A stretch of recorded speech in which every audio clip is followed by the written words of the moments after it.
Let me ask you, so what is the main point or takeaway that you want people to walk away with, from this interview? What's something that you want them to learn about? I want them to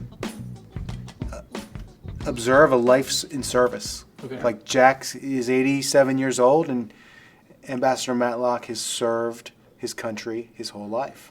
So we open up with a question about, are we in a new Cold War, right? Which we know he has some pretty thoughtful things to say about. Mm-hmm. But it also leads us into the next question, which is, well, you know the Cold War better than almost anyone alive. What was that like? We then can move backwards about your time, during the actual Cold War. What makes a good diplomat? How did you get involved in this? Does that sound good? Sounds good, because I think something we've gotten away from asking in our recent podcasts is, how did you get involved? How did you get involved in this? Yeah. And this is a man who was the translator at the American embassy in Russia, in Moscow, during the Cuban Missile Crisis. Right. So I think the way to do it is, to think about the inverted pyramid. We hit the question that I think most people there, it's going to kind of unify everybody, right? Is this a new Cold War? Because that is present, but it also links back to this historic moment, the Cold War. What are the possible pitfalls for Russia that they need to avoid right now? Like, try to think like them. What is in their best interest? What miscalculations might Putin be making right now? Right.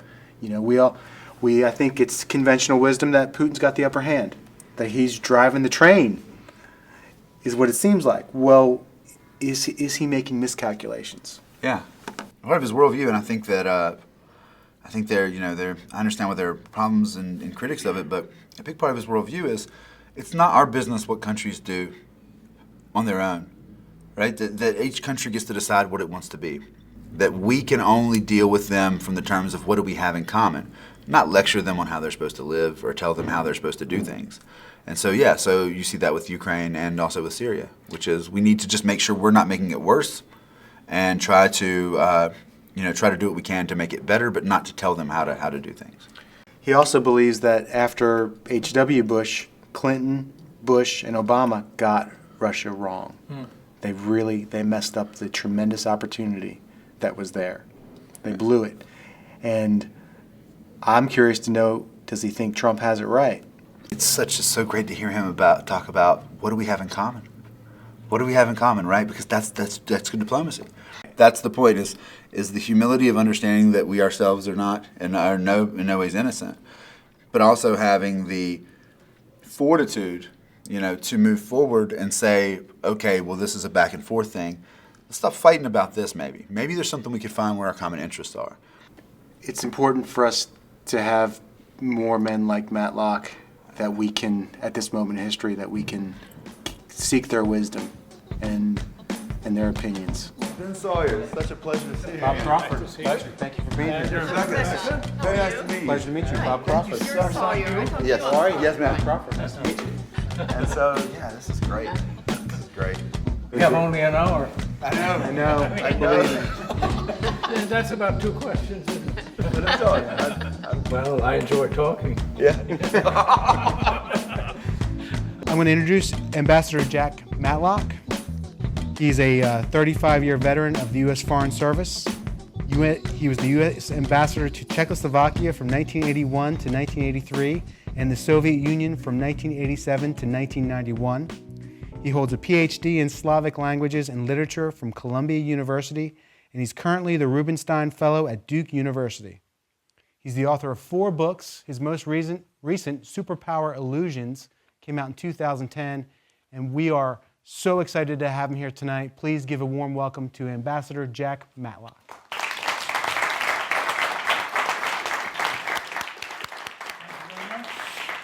Thank you. Thank you.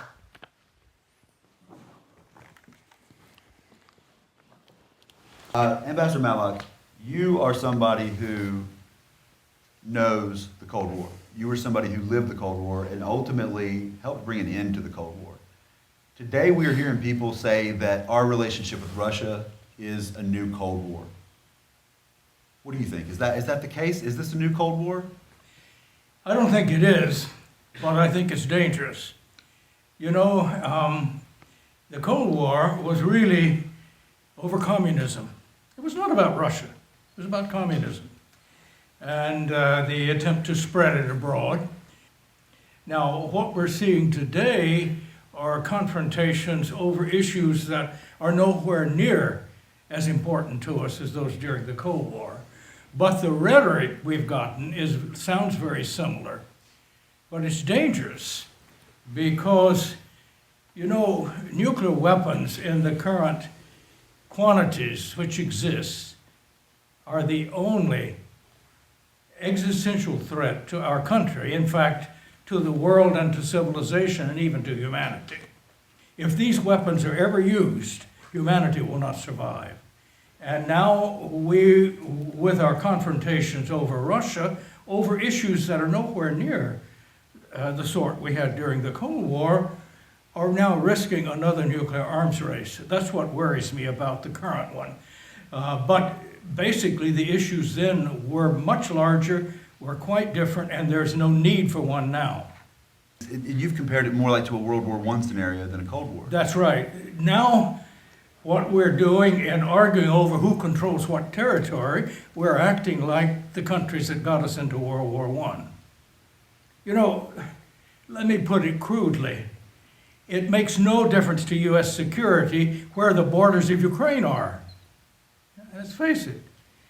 And, you know, to get into confrontations with a nuclear power over those issues is not very wise.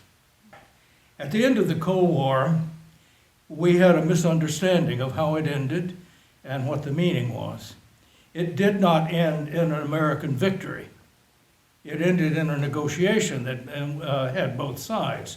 So the idea that this was a victory over the Soviet Union and therefore over Russia, and the current Russian Federation has less than half the people of the Soviet Union. It is not nearly as powerful. So to conflate the two is a mistake. Second big thing is that we looked at the breakup of the Soviet Union as if that was the end of the Cold War and as if we had caused it. That's not true. The Cold War ended before the Soviet Union broke up, and it was internal forces. As Gorbachev tried to democratize the Soviet Union, he discarded Marxism-Leninism.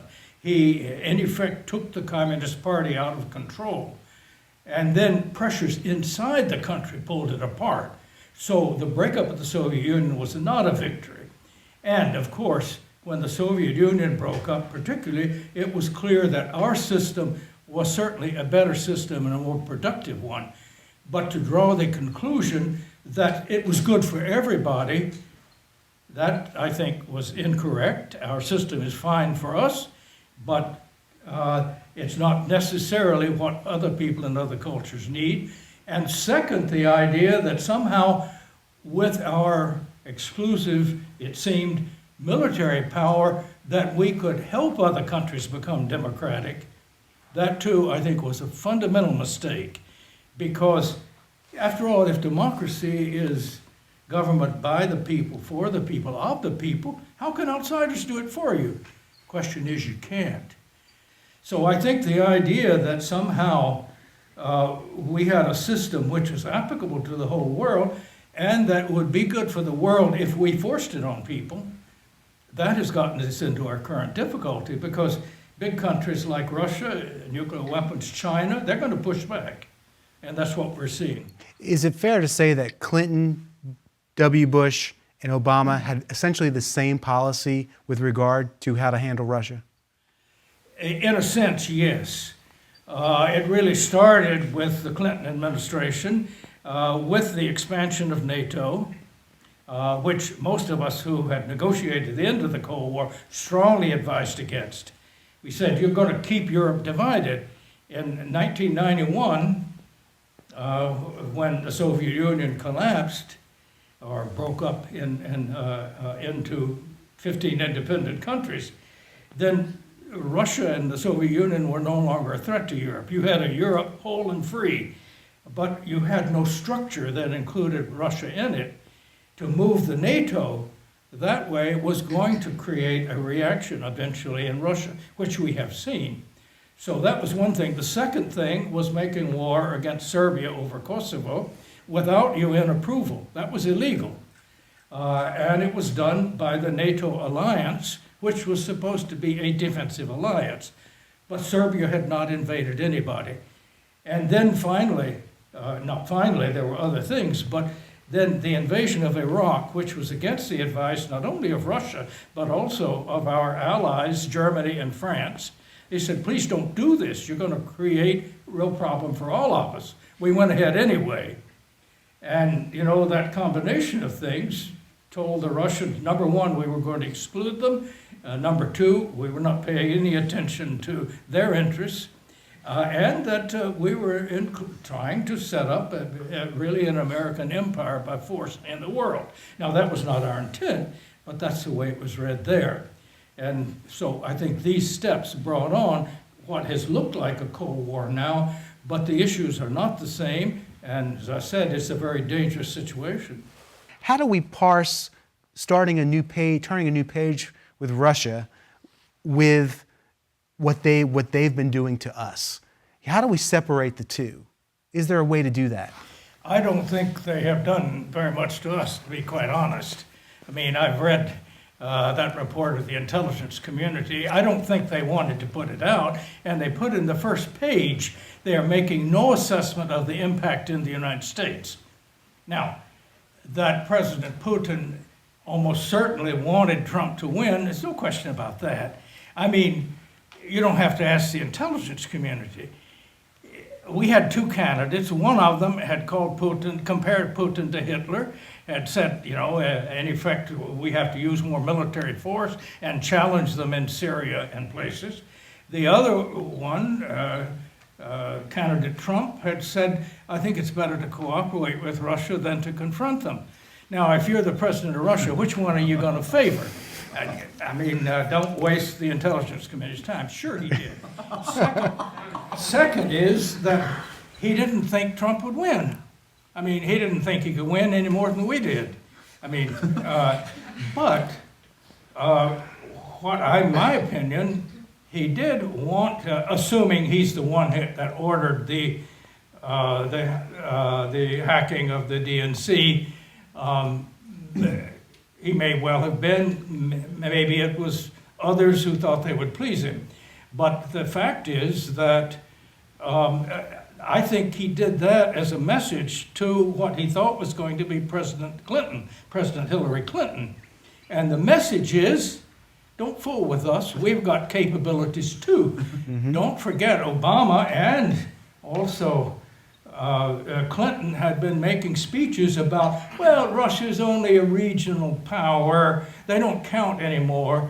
We don't have to, you know. And what Putin, assuming he did it, was get the message across was, look, we're more than a regional power, darn it all. We've got nukes, just about as many as you have. We've got delivery systems, and your defenses still don't work against them. We have the only lift capacity now to get people to the International Space Station. And look, do you really want to get into cyber war with us? You know, I don't think you do. You know, wake up.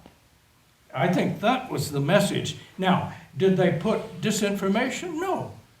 Another thing that report said was that there were no fake information in it. There was no falsification. So what they exposed was true. Now, aren't our elections supposed to be fairly transparent? Well, most people, when you say they interfered in our election, my God, they must have gone in, you know, the reporting of the vote. No, actually, the intelligence community says there was no tampering with the equipment that reported the vote. So I don't think this had any effect on our election, and we keep talking about interference. Now, we interfere in other elections anytime we wish. The 96 Russian election, we interfered very directly, and so on. And furthermore, we have interfered in neighboring countries in removing elected governments. We had American officials cheering on the people who were demonstrating in Ukraine. That finally forced out the elected leader. Okay, he was corrupt, but he was elected. He was a legitimate leader. So we go around and ex-Soviet countries like Ukraine and in Georgia and encourage people to remove people who are elected, well, obviously, Putin thought he's next on our list. But so I would say whatever they did in our election was nowhere near what we do in foreign elections to try to influence things. How were you able to convince not only the American people, but also the people surrounding Ronald Reagan? How were you able to play a part in convincing them that Reagan and Gorbachev could have a good relationship with each other? That was something of a challenge. I was brought on the NSC staff about the third year of his presidency, of Reagan's presidency, with the task of developing a negotiating strategy. First of all, by that time, President Reagan really wanted to meet the Soviet leaders. He could understand, he began to understand they really were afraid of him. At first, he couldn't figure out why they were. But if they were, he wanted to meet them and clear these things up. But the second thing was he absolutely hated nuclear weapons. And he hated the theory of the mutual assured destruction. When he found out that we had no effective defense, and that the only defense that a president would have would be to counterattack if we were attacked, he said, you can't tell me that in order to defend the American people, I've got to kill millions of innocent people. That is unacceptable. And that's why he was looking for a defense. But he also, when Gorbachev first proposed that we eliminate nuclear weapons over a 10-year period, he said, yes, that's what we need to do. Now, most of the staff said, oh, that's impossible. But one thing we had to do was to, we set first for our bureaucracy certain basic rules. And with Reagan's approval, we said, number one, we are not going to seek superiority. Number two, we're not going to question the legitimacy of the Soviet Union. And number three, we're not going to require a change of the communist system in order to reach other things that we would like them to open up in their own interest to the outside world. And also we thought they would be more peaceful. But what we opposed was not communism there, but their extension of communism abroad. So we didn't start out trying to change the Soviet system. The fight within the administration were those who said, well, that system can't change. All you can do is stare them down and put pressure on them. We said, no, we're going to at least try to negotiate. From his first meeting with Gorbachev, Reagan wrote a memo for us, and he says, we're too upfront about human rights. If we make public issue of it, we'll get cheers from the bleachers, but it will not help those that are victims. In fact, it could hurt them. And we've got to go quietly on that. So we started actually when Secretary of State Schultz met his counterpart, or when Reagan met Gorbachev, they would always take up human rights in a private session.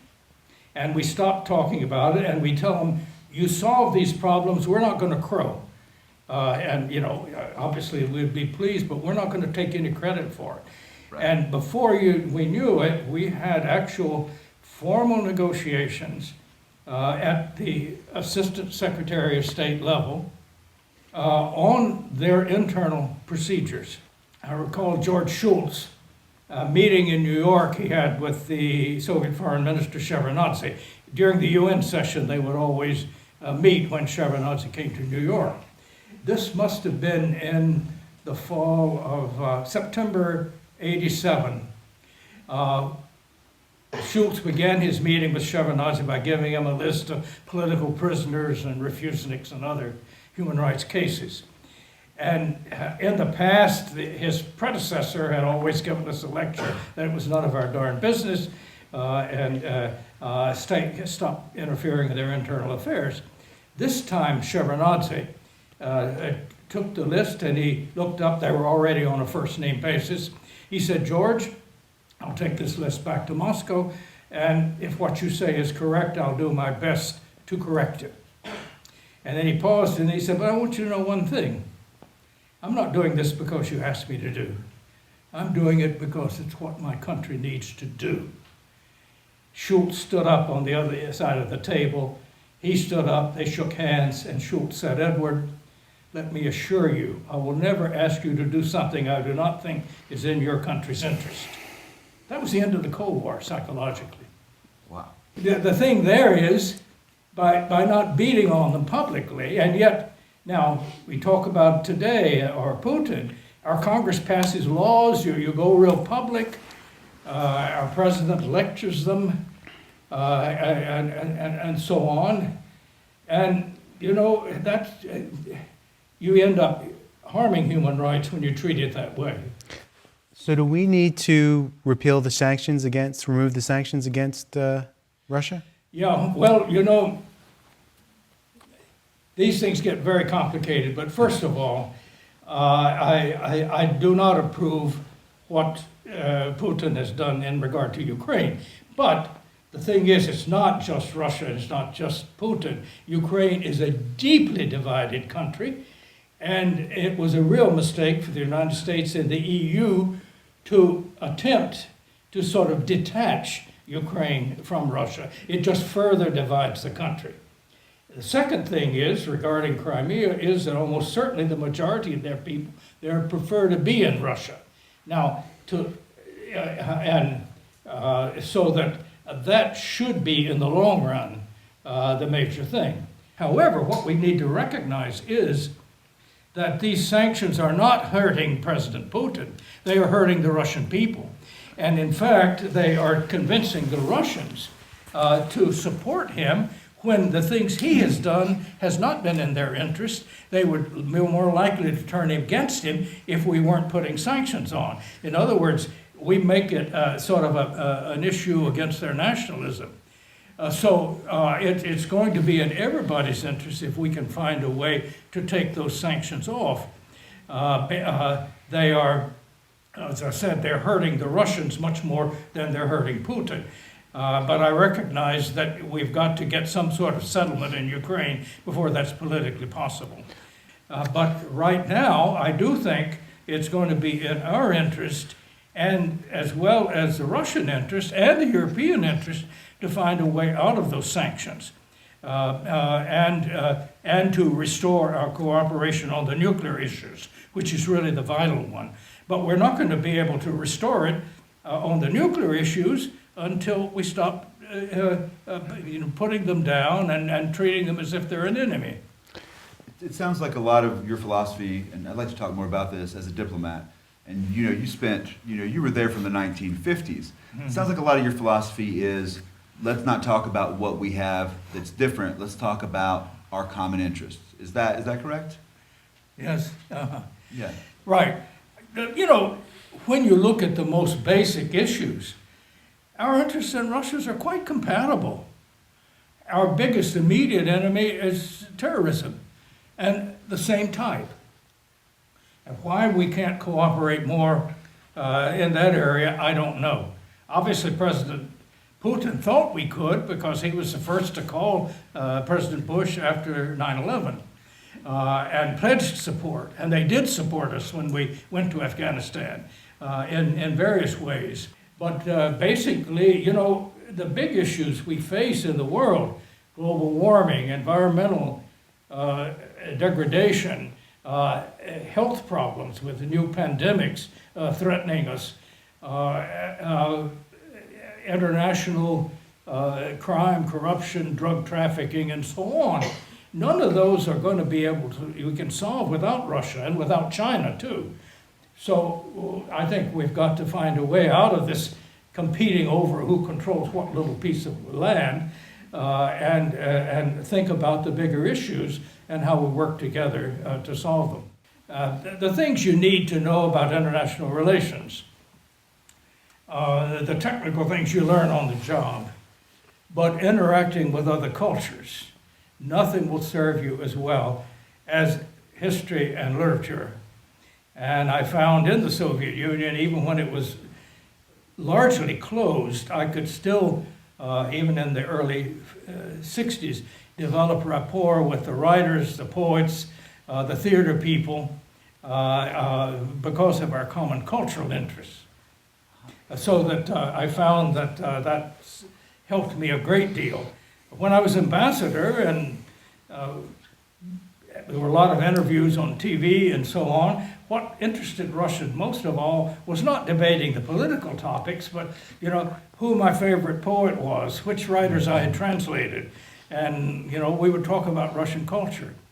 And I think that was probably something that at that time during the Cold War, it was the best thing an American ambassador could do, because you're coming across not as an enemy, but as a person who is deeply sympathetic to that country and the culture. So I found that that turned out to be a great asset for me. But those interests developed from the time I was a high school student.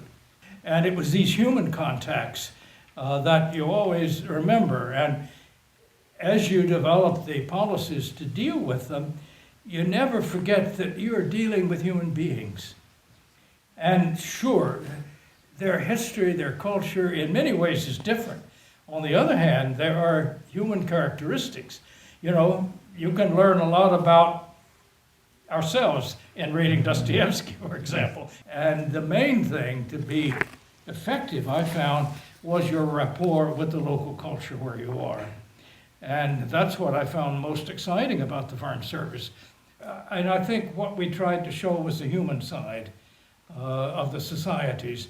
And yes, these are people who have gone through, sufferings that it's very hard for Americans to understand. Except for our Civil War, which was an internal thing, we have not in our mainland been invaded by a foreign invader. Even the War of 1812 was not a real invasion in the sense that the British were occupying more than Washington briefly. But, whereas the Russians, within memory, most of their country has been overrun and occupied. So people have really they have a different attitude towards security. We reacted, I think, grossly overreacted to 9/11. But maybe because we had never really knew what real war on our own land by outsiders could be like. So we've been very lucky in our history as compared with Russia, with China, with Western Europe, which, twice in the 20th century had wars that, killed tens of millions of people. Yeah. So, I think that sometimes we get maybe a little arrogant about, we're always doing things right, because we have had, in many ways, a protected existence between two oceans and in a hemisphere in which we were able to dominate in a security way and to keep others out. It makes it a little hard for us, I think. I don't know why it's so hard for us to understand why the Russians get excited when we get involved in Ukraine. If they were trying to change the government in Mexico, we would probably go off the wall. Right. And yet, we seem to think it's our right to go wherever we want and change the governments as we wish. Ambassador Matlock, we're so just thrilled to have you here, and thank you so much for your time. I have so many questions for you, but I think we need to leave it here for now. And Ambassador Matlock, thank you so much. Thank you. Thank you.